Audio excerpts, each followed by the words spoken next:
गाँव की बात कश्मीर ठाकुर के साथ दोस्तों आज गांव में अपने ले जा रहा हूं जहां कणक को काटा गया है और उसको अब जलाया जाएगा। तो कैसे गांव में काम होते हैं और कैसे रोजी रोटी चलाई जाती है तो मैं आपको वीडियो के माध्यम से दिखाने जा रहा हूं। तो यहाँ गेहूं की फसल है जिसे हमें पहाड़ी भाषा में इसको कणक भी बोलते हैं। तो इसको नवंबर माह में बीज देते हैं और 6 महीने के बाद जैसे अप्रैल में यहाँ तैयार हो जाती है। बैसाखी के दिनों में यहाँ काट कर तैयार हो जाती है। तो हमारी जो फसल है तैयार हो चुकी है और यहाँ देखो यहाँ इसको काट कूट कर इसको बांध कर यहाँ बोझे के साथ लाया गया है।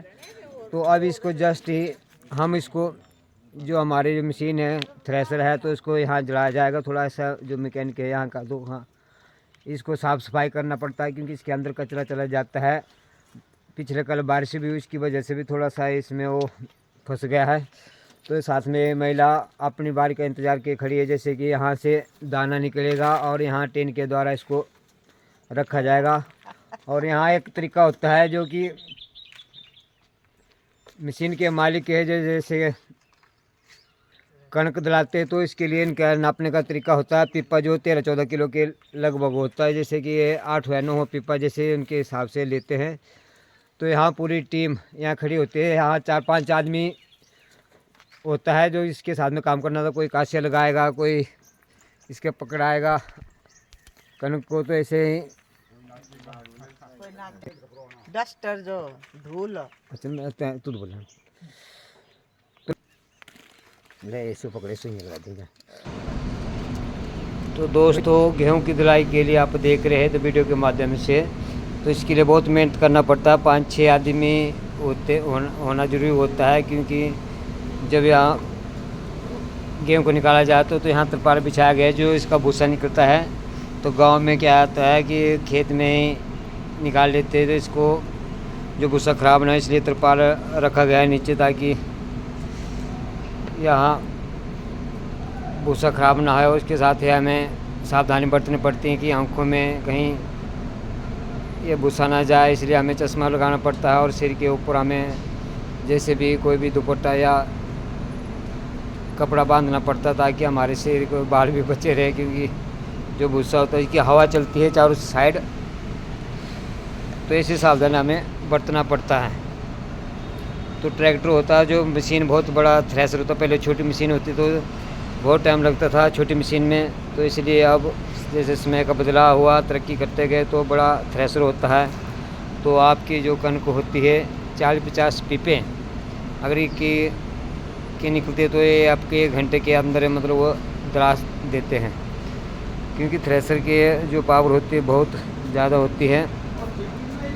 तो जो बंदा एक आदमी व्यक्ति होता है जो कासे देता है तो उसको सावधानी से यहाँ कासे डालना पड़ता है जो गेहूँ के जो होती है ताकि उसका हाथ अंदर ना जाए मशीन के अंदर चला जाए तो उसमें नुकसान हो सकता है, बाजू टूट भी सकता है। इसलिए बड़ी सावधानी से ये गेहूं का काम करना पड़ता है। तो आप देख रहे हैं वीडियो में कैसे हमें इसमें गेहूं का जो काशी बनाई है तो डाल जा रहे हैं। तो 1-2 लोग एक दूसरे साथ हेल्प कर रहे हैं। तो अकेला काम करना मुश्किल हो जाता है। इसमें एक ही टीम होती है जो काम करने के लिए ताकि जल्दी से जल्दी गेहूँ हमारे निकल जाए। तो गेहूँ जितना सूखा होगा उतना ही जल्दी निकल जाता है।